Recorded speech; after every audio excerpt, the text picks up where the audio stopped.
Okay, so ఇక ఆలస్యం చేయకుండా ఆయన రాసేటువంటి మాటలు బాగుంటాయి, ఆయన మాట్లాడేటువంటి మాటలు బాగుంటాయి, స్కిట్లు బాగుంటాయి. He is a great influencer. మిమ్మల్ని కాదు, యా ఓహో, ఏ టీచర్కి చెప్పేసి వెళ్ళాలి కదా. What is this? Okay, so inviting on stage our hyper Aadi గారు.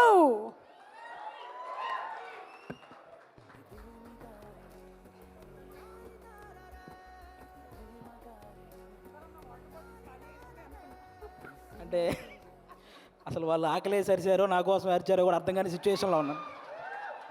ఫస్ట్ టైం మైక్ మన దాకా రావడం అంటే ఆల్మోస్ట్ తిరుపతి వెంకటేశ్వర స్వామిని చూసినంత ఆనందంగా ఉంది నాకు. సీరియస్, నేను జబర్దస్త్ స్టేజ్ మీదకి రావడానికి కూడా చాలా తక్కువ టైం పట్టింది, కానీ ఈరోజు ఈ స్టేజ్ మీదకి రావడానికి నిజంగా చాలా ఎక్కువ టైం పట్టింది. ఒక టైంలో ఇలా అందరూ మాట్లాడుకుంటూ పోతే ఆగస్టు 9th వచ్చేస్తుందేమో అని సందేహం కూడా వచ్చింది. చిన్న సందేహం కూడా వచ్చింది నాకు నిజంగా. అసలు బేసిక్గా ఈ ఈవెంట్కి నేను ఇంకా కొంచెం ముందే రావాలి. దారిలోనే ఈ ఈవెంట్ చూసుకుంటూ వస్తున్నా, ఈలోపు వాడెవడో సుమగారికి లవ్ యూ చెప్పాడు. మాదాపూర్ వెళ్ళాల్సిన వాడిని అటు మణికొండ వెళ్ళి తిరిగి మళ్ళీ రివర్స్ అయ్యి వచ్చారు.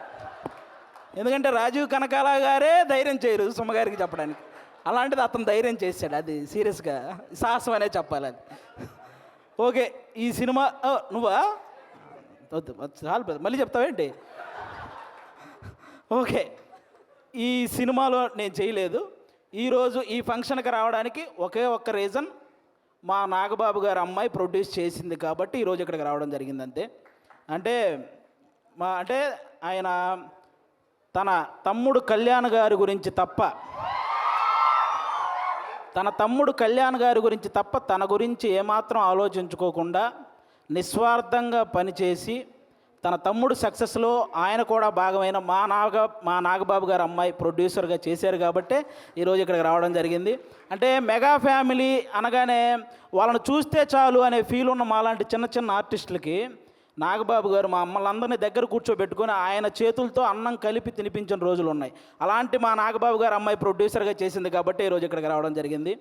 వాళ్ళ అన్నదమ్ముల గురించి ఎవరైనా తప్పుగా మాట్లాడితే ఆయన అడ్డుగా నిలబడి నన్నేమైనా అనండి కానీ నా అన్నదమ్ముల జోలికి మాత్రం రావద్దని ఒక గోడలాగా నిలబడి ఎప్పుడు వాళ్ళని కాపాడుకుంటూ వస్తున్న మా నాగబాబు గారు అమ్మాయి ప్రొడ్యూసర్గా చేసింది కాబట్టే ఈరోజు ఇక్కడికి రావడం జరిగింది.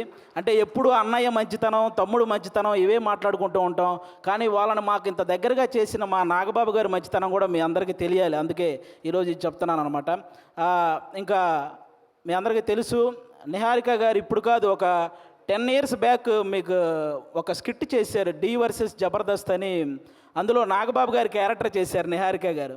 ఆ స్కిట్ నేనే రాశాను. ఫస్ట్ టైం ఒక టైమింగ్ అంటే ఎలా ఉండాలి, ఒక పంచ్ టైమింగ్ వేసేటప్పుడు ఆ మాడ్యులేషన్ ఎలా ఉండాలి, ఇవన్నీ కూడా నాకు ఒక రకంగా అలవాటైంది కూడా నిహారిక గారి టైమింగ్ చూసే. నాకు ఆ రోజు నేను స్కిట్ రాసినప్పుడు ఆ విధంగా నిహారిక గారు అప్పటి నుంచి నాకు పరిచయం అనమాట. అంటే నిహారిక గారు వాళ్ళ పెదనాన్నగారు లాగే కొత్త టాలెంట్ని ఎంకరేజ్ చేసే గుణం ఉంది, వాళ్ళ బాబాయ్ గారి లాగే అనుకున్నది సాధించే గుణం ఉంది, అలాగే వాళ్ళ నాన్నగారు లాగే ఎంత కష్టం వచ్చినా సరే నవ్వుతూ ముందుకెళ్ళే గుణం ఉంది. ఈ మూడు కలిపి ఉంది కాబట్టి ఈరోజు ఇలాంటి సినిమా తీయగలిగింది. అంటే ఇంకో విషయం, వాళ్ళ బాబాయ్ గారు లాగే ట్రెండ్ ఫాలో అయ్యే టైప్ కాదు, ట్రెండ్ సెట్ చేసే టైప్. అందుకే 11 మంది హీరోలను పెట్టి ఒక సినిమా అంటే ఖచ్చితంగా ట్రెండ్ సెట్ చేసినట్టే, అవునా? 11 మంది హీరోలు అంటే ఇప్పుడు రీసెంట్గా మన 11 మంది క్రికెటర్లు మన దేశానికి వరల్డ్ కప్ తెచ్చినట్టు ఈ 11 మంది హీరోలు మా నిహారిక గారికి మంచి విజయాన్ని అందించాలని మనస్ఫూర్తిగా కోరుకుంటున్నాను. మనకు 11 అంటే చాలా గుర్తొస్తాయి, కానీ ఈ సినిమా తర్వాత 11 అంటే ఈ 11 మందే గుర్తొస్తారు. అదైతే నేను నమ్ముతున్నాను. కాబట్టి అంటే ప్రతి ఊర్లో ఒక కమిటీ ఉంటుంది, ఆ కమిటీలో కుర్రాళ్ళు ఉంటారు. బేసిక్గా సమస్యను క్రియేట్ చేసేది వాళ్ళే, సమస్యను సాల్వ్ చేసేది వాళ్ళే, అలాంటి కుర్రాళ్ళు అనమాట. అలా ప్రతి ఊర్లో ఉంటారు కాబట్టి ఈ కమిటీ కుర్రాళ్ళంతా మీరంతా ఒక్కసారి మీ ఊరోళ్ళందరికీ కూడా ఈ కమిటీ కుర్రాళ్ళు సినిమా చూపించాలని మనస్ఫూర్తిగా కోరుకుంటున్నాను. ఎందుకంటే ట్రైలర్ చూస్తే అర్థమవుతుంది, మీరందరూ ఈ సినిమా చూసినప్పుడు మేము కూడా ఇలా చేసేవాళ్ళం కదా అని గుర్తు చేసే క్యారెక్టర్లు ఉన్నాయి, మేము ఇలా ఎందుకు చేసాం అని ఆలోచింపజేసే క్యారెక్టర్లు ఉన్నాయి, ఇక నుంచి ఇలా చేద్దాం అని అనుసరించే క్యారెక్టర్లు కూడా ఉన్నాయి అనిపిస్తుంది ఈ సినిమాలో. కాబట్టి మీరందరూ కూడా ఈ కమిటీ కుర్రాళ్ళ సినిమా మీ ఊర్లో ఉన్న కమిటీ కుర్రాళ్ళందరూ ప్రతి ఊరు వాళ్ళని తీసుకెళ్ళి ఈ సినిమా చూడాలని మనస్ఫూర్తిగా కోరుకుంటున్నాను. అలాగే ఈరోజు ఇక్కడికి ఈ సినిమాని ఆశీర్వదించడానికి వచ్చిన మన ముగ్గురు గెస్టుల హీరోలు అంటే వాళ్ళు కథ నేను సెలెక్ట్ చేసుకోవటం కాదు, కథ నన్ను సెలెక్ట్ చేసుకోవాలి అని ఫీల్ అయ్యే ముగ్గురు గెస్టులు ఇక్కడ ఉన్నారు మనకి. వాళ్ళ ముగ్గురు వైవిధ్యమైన సినిమాలు చేస్తూ వస్తున్నారు. ఇక్కడ అడవిశేష్ గారు అయితే మామూలుగా ఎవరైనా సీట్లో కూర్చొని చూసే సినిమాలు చేస్తారు, ఈయన సీట్ ఎడ్జ్లో కూర్చొని చూసే సినిమాలు చేస్తుంటాడు. అంటే మొత్తం అన్ని ట్విస్టులు ఉంటాయి ఆయన ఏ సినిమా చేసినా. ఆయన ఇండస్ట్రీకి వచ్చినప్పుడు కొత్తలో ఆయన నేర్చుకుంది ఏంటంటే నా బాడీ లాంగ్వేజ్ ఎలాంటి సినిమాలు చేయకూడదో తెలుసుకున్నాడు ఫస్ట్ ఆయన. ఆ తర్వాత ఆయన చేసిన సినిమాలన్నీ ఎలాంటి ట్రెండ్ సృష్టించాయో మీ అందరికీ తెలుసు. అక్షాణం కానీ, గూఢాచారి, ఎవరు, మేజర్, ఇలా చెప్పుకుంటూ పోతే అన్ని అంటే ఆయన సినిమాలకు ఒక సపరేట్ ఫ్యాన్ బేస్ ఉంది. ఇంకా మా సాయి ధర్మ తేజ్ గారు మామూలుగా ఎవరైనా పేరులో ఇంటి పేరు పెట్టుకుంటారు, కొంతమంది క్యాస్ట్ పేరు పెట్టుకుంటారు, కొంతమంది నాన్నగారి పేరు పెట్టుకుంటారు. కానీ ఫస్ట్ టైం పేరులో అమ్మగారి పేరు పెట్టుకొని ప్రతి ఒక్కరూ వాళ్ళ అమ్మని అంతలా గౌరవించాలి అని మనందరికీ ఒక సంకేతాన్ని ఇచ్చినటువంటి హీరో మన సాయి ధర్మ తేజ్ గారు. అంతేకాదు రీసెంట్గా ఒక ఓల్డ్ ఆర్టిస్ట్ మన పావలా శ్యామల గారు ఇబ్బందుల్లో ఉంటే ఆవిడకి 5 లక్షల సహాయం చేశారు మన సాయి ధర్మ తేజ్ గారు. అంటే సంపాదించే శక్తి దేవుడు అందరికీ ఇస్తాడు, కానీ సహాయం చేసే మనసు కొంతమందికే ఇస్తాడు. అందులో మన సాయి ధర్మ తేజ్ గారు కూడా ఉండడం నిజంగా మనందరి అదృష్టం. అంతేకాకుండా రీసెంట్గానే అంటే తండ్రికి కూతురికి కూడా తప్పుడు సంకేతాలు చూపిస్తూ చేసిన ఒక వీడియో మీద మొట్టమొదట స్పందించిన హీరో మన సాయి ధర్మ తేజ్. ఈరోజు సోషల్ మీడియాలో ఈ అమ్మల్ని తిట్టేవాళ్ళు, అక్కల్ని తిట్టేవాళ్ళు తగ్గుతూ వస్తున్నారంటే దానికి రీజన్ మన సాయి ధర్మ తేజ్ గారు తీసుకున్న ఆ రోజు డెసిషన్ అనమాట. అలా ఆ సాయి ధర్మ తేజ్ గారు కానీ ఇంకా మా వరుణ్ తేజ్ గారు, మా నాగబాబు గారు అబ్బాయి. అంటే నేను తొలి ప్రేమ సినిమా ఫస్ట్ నాకు తొలి ప్రేమ సినిమా ద్వారానే సినిమాల్లో ఒక సక్సెస్ వచ్చింది. అది తీసిన డైరెక్టర్ కూడా ఇక్కడే ఉన్నారు, వెంకీ అట్లూరి గారు.